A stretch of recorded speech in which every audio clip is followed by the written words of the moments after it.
Hello friends, welcome back to my channel. My name is Suhei with Suhei Plans, and today I'll be sharing with you the new Sterling Ink A5 Slim notebook. Because a review of this notebook won't take that long to do, I'll also be using this opportunity to compare it to some sizes that are already in rotation or in existence, and as well as try on some covers for this new size. But before I jump in, please don't hesitate to hit that like or subscribe button if you find today's conversation interesting or useful. All right, so let's jump in. So Catherine and the Sterling Ink team released A5 Slim very recently, available in a gold edge as well as a white edge, and a compact version, which is this notebook, and then a full version. So the full version would be probably something like this in terms of thickness. And then this also would show you what you'd get if you chose a white edge instead of a gold edge. So I was really intrigued in A5 Slim because it's a size that I really haven't tried before.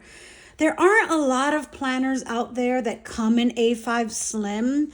The Jiboon is one, but otherwise and I do believe actually that Paper Test Designs also carries A5 Slim, but it's not as widely available as some other sizes.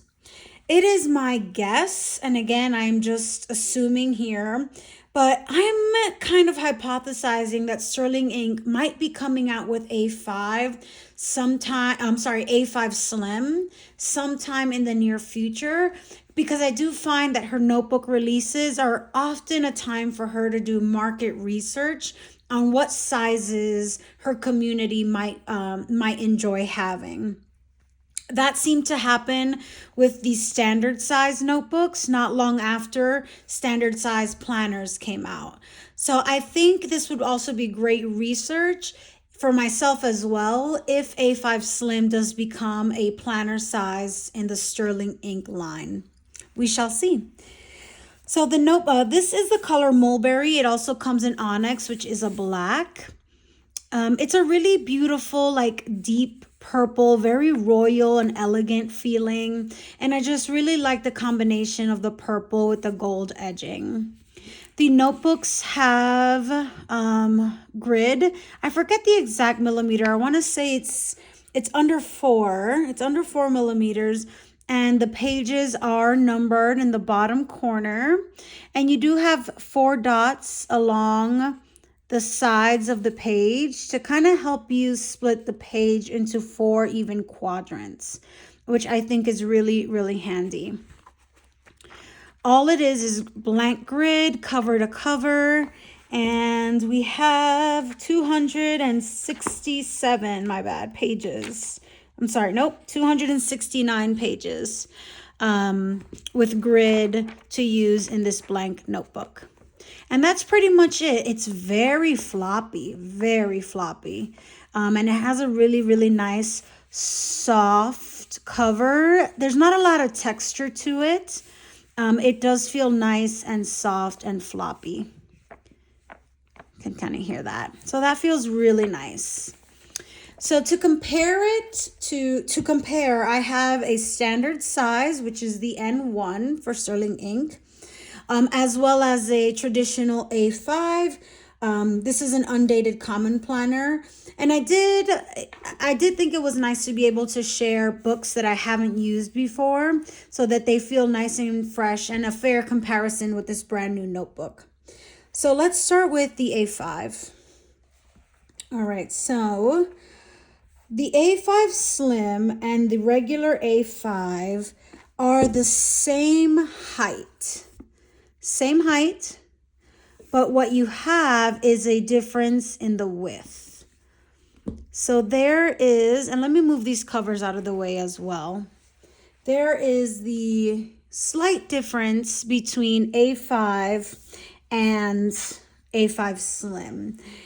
It's about like maybe my fingers anyway, width that you are having less of.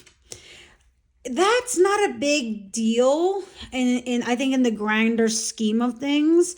But when we look at covers, you'll see how much a difference this kind of finger width's worth of space does matter when it comes to covers. There's another kind of view of that and how much less notebook you're getting. It's really not that significant, but I do believe that this notebook feels very compact, just with that slight like sliver off the width. It's kind of amazing how such a small amount feels so much more compact in your hands. So that's A5 Slim on top of A5. Let's take a look at that standard size. So for a long time, I was under the impression that standard size was A5 Slim. And I am starting to recognize that they are two different sizes. And I'll show you what I mean by that. So again, we have the same length, right? So these notebooks are the same length. But standard is even narrower than the A5 Slim and narrower than the A5. And that gives you a sense for how much wider A5 Slim is in comparison to standard. Another pretty significant chunk of book. And I would say just slightly more than my fingers width that you're getting more of with the A5 Slim. So for the longest time, I promise you, I thought that standard and A5 Slim were the same thing, but as you can see, they are not. This is once again A5, A5 Slim, and standard. 3 different sizes. It's pretty obvious that an A5 and a standard size are going to have different cover options. But it'll be surprising to see how the A5 kind of fits in all of kind of the existing covers, a few of the covers that are out there. All right, so those are the differences. So here we have A5 with A Slim and standard with A5 Slim. I really thought these two notebooks were the same, and they are clearly different. All right. So let's take a look at covers for this notebook. So I have a TN standard notebook, which fits the N1, or again, standard size. This is a traveler's notebook. And I can fit the standard in here. I'm not going to bother putting strings on it, but it fits in that notebook cover pretty well. But as you can imagine already, A5 Slim is really just not going to work in a standard size cover. It's going to stick out. Yep, absolute fail. Does not work. Does not work. Okay. Let's take a look at a traditional A5 cover. This is the Superior Labor A5 notebook cover in black.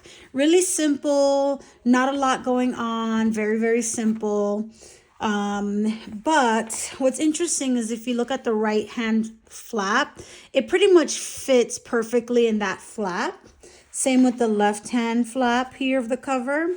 But you'll quickly see that when I pop this in here,